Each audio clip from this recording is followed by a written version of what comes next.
भारत को प्राचीन काल में यूं नहीं सोने की चिड़िया कहा जाता था। कहा जाता था कि मध्यकाल में जब भारत पर कई आक्रमण हुए तो यहाँ के राजा महाराजा ने अपनी धन संपदा को बचाने के लिए छुपा दिया था। इनमें से कई खजाने इतने विशाल हैं कि आज की तारीख में भारत की आर्थिक स्थिति बदल सकती है। ऐसे ही एक खजाने के बारे में कहा जाता है कि वो राजस्थान के जयगढ़ किले में छुपा है। जयगढ़ के किले का निर्माण जयपुर के महाराजा सवाई जय सिंह ने करवाया था। कहा जाता है कि इस किले में आज भी अरबों खरबों का खजाना सोना चांदी और रत्नों के रूप में छिपा हुआ है। सवाई जय सिंह मुगल बादशाह अकबर के सिपह सालार थे और कहा जाता है कि उनकी वीरता से प्रभावित होकर राजा मान सिंह और अकबर के बीच एक संधि हुई थी, जिसमें यह तय किया गया था कि राजा मान सिंह जिस किसी भी क्षेत्र पर विजय प्राप्त करेंगे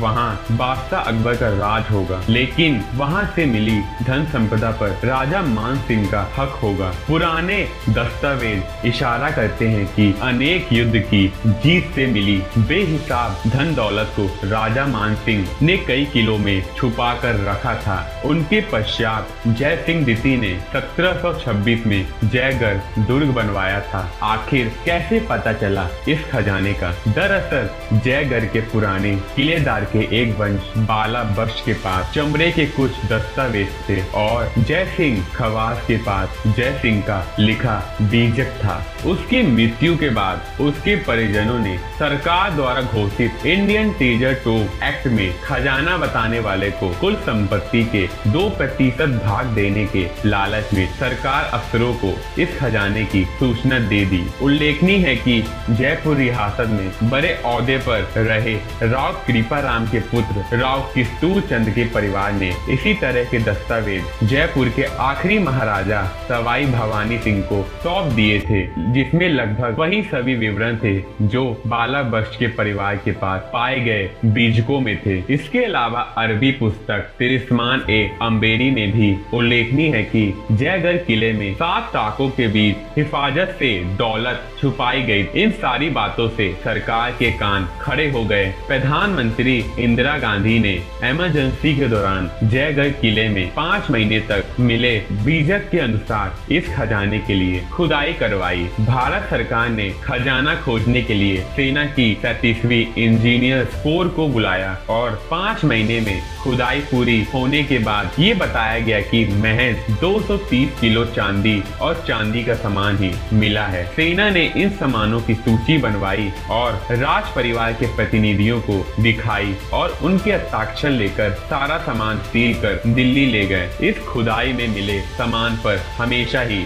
विवाद रहा है, क्योंकि खुदाई के दौरान सेना के ट्रकों का काफिला जब दिल्ली लौटने लगा तो जयपुर दिल्ली का राजमार्ग पूरे दिन बंद कर दिया गया और उसकी सुरक्षा में सैनिक तैनात थे। अफवाह है कि ये सारा ऑपरेशन इंदिरा गांधी के आदेश और संजय गांधी के निरीक्षण में हुआ और ट्रकों का सारा सामान दिल्ली छावनी में रख दिया गया। हालांकि इंदिरा गांधी का कहना है कि यहाँ कोई खजाना नहीं मिला, मगर इसी दौरान पाकिस्तान के सदर जुल्फिकार अली भुट्टो ने इस खजाने से पाकिस्तान का हिस्सा मांग लिया। अगस्त 11, 1976 को भुट्टो ने इंदिरा गांधी को एक पत्र लिखा कि विभाजन के समय ऐसी किसी दौलत की अविभाजित भारत को जानकारी नहीं थी। भारत के पूर्व के समझौते के अनुसार जयगढ़ की दौलत पर पाकिस्तान का हिस्सा बनता है। भुट्टो ने लिखा था कि पाकिस्तान को ये पूरी आशा है कि खोज और खुदाई के बाद मिली दौलत पर पाकिस्तान का भी जो हिस्सा बनता है वह उसे बगैर किसी शर्तों के दिए जाएं। इंदिरा गांधी ने 31 दिसंबर 1976 को भुट्टो को लिखे अपने जवाब में कहा कि इन्होंने विधि विशेषज्ञों को पाकिस्तान के दावे के औचित्य की जांच के लिए कहा था। विशेषज्ञों की राय है कि पाकिस्तान का कोई दावा ही नहीं बनता। इंदिरा गांधी ने यह भी लिखा कि जयगढ़ में किसी तरह का खजाना नहीं मिला। अब सवाल है कि आखिर खजाना गया कहां? इसके जवाब में जयपुर राज परिवार का कहना था कि खजाने का एक बड़ा हिस्सा जयपुर को बसाने में खर्च हो गया था, पर दस्तावेज इशारा करते हैं कि मान सिंह दीती ने अपने काल में जयगढ़ के खजाने के एक बड़े हिस्से को मोती डोंगरी में रख दिया था। इसकी पुष्टि कनौता के जनरल अमर सिंह की डायरी से भी होता है, जिसमें लिखा है कि मान सिंह ने जयगढ़ के किलेदारों को बदल दिया और भारी मात्रा में सामान यहाँ से लेकर कहीं और ले गए। कुछ पुराने लोग कहते हैं कि खजाने का पता चल गया था, लेकिन शाप के दर से उसे निकालने की हिम्मत कोई ना कर सका। तो कुछ लोग संजय गांधी की असमय मौत से भी इस खजाने को जोड़ते हैं।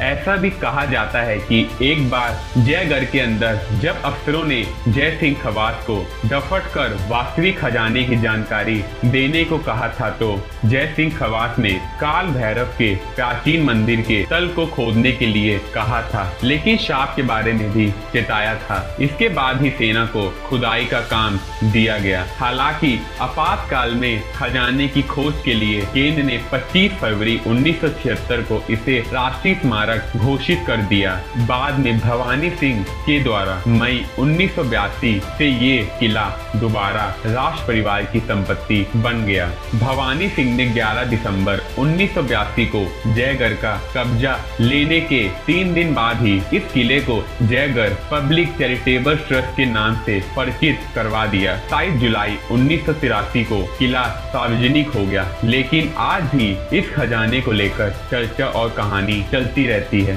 आशा करता हूँ कि आपको ये वीडियो अच्छी लगी होगी। अगर अभी तक आपने चैनल को सब्सक्राइब और वीडियो को लाइक और शेयर नहीं किया है, जल्दी कर ले। वीडियो को देखने के लिए धन्यवाद।